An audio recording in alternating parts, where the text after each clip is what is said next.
Hello everyone, नमस्कार। मैं doctor Pavan Kumar Singh. I am running the bone marrow transplant programme in Yatharth group of hospitals. आज हम बात करेंगे बोन मैरो ट्रांसप्लांट के बारे में कि ये बोन मैरो ट्रांसप्लांट क्या होता है।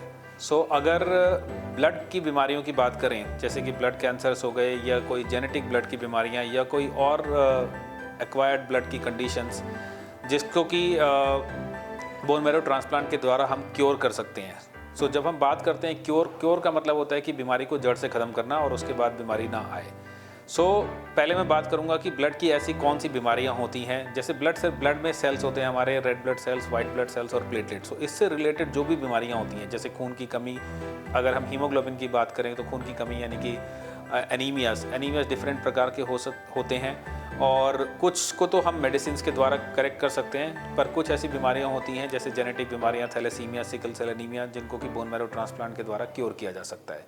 फिर दूसरे होते हैं white blood cancer, white blood से रिलेटेड जैसे कि कैंसर हो गए या फिर जेनेटिक इम्यूनोडेफिशिएंसीज। ये सारे वाइट ब्लड सेल्स के डिजीज़ होते हैं, इनको भी बोन मैरो ट्रांसप्लांट के द्वारा क्योर किया जा सकता है। नेक्स्ट होते हैं platelet most of the time bone marrow transplant की ज़रूरत नहीं होती, इनको मेडिकल ट्रीटमेंट के द्वारा ही ठीक किया जा सकता है। बट फिर भी कई सारी ऐसी बीमारियां हैं जिनको कि हम बोन मैरो ट्रांसप्लांट के से क्योर कर सकते हैं। अब बोन मैरो ट्रांसप्लांट होता क्या है कि बेसिकली अगर देखें तो बोन मैरो ट्रांसप्लांट किस सिद्धांत या किस प्रिंसिपल पे काम करता है। इसमें क्या होता है कि जो भी डिफेक्टिव चीज़ है उसको हम एक नॉर्मल डोनर से लेके उसको करेक्ट किया जाता है। ये बात है एलोजेनिक बोन मैरो ट्रांसप्लांट की, जिसमें कि हम पेशेंट का डिफेक्टिव ब्लड का जो सिस्टम है उसको रिप्लेस करते हैं डोनर से लेके, जो कि नॉर्मल ब्लड का सिस्टम होता है। तो इसको इसलिए हिमेटोपोएटिक स्टेम सेल ट्रांसप्लांट भी किया जाता है। Bone marrow transplant solid organ transplant से डिफरेंट होता है, क्योंकि सॉलिड ऑर्गन ट्रांसप्लांट में इम्यूनोसप्रेसिव ट्रीटमेंट जो होता है वो ऑलमोस्ट लाइफ लॉन्ग चलता है, क्योंकि उसमें रिजेक्शन का रेट थ्रू आउट लाइफ बना रहता है। बट बोन मैरो ट्रांसप्लांट में रिजेक्शन रेट्स नहीं होते हैं, इसलिए इम्यूनोसप्रेशन 6 महीने या 1 साल उससे ज़्यादा नहीं दिया जाता है।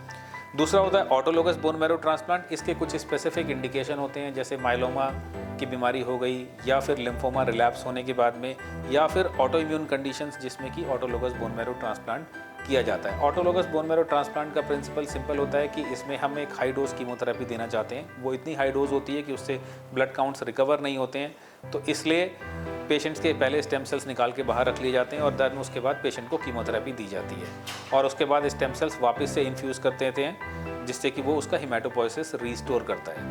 ये प्रिंसिपल होता है ऑटोलोगस बोन मैरो ट्रांसप्लांट। मैंने डिजीजेस बता दिए।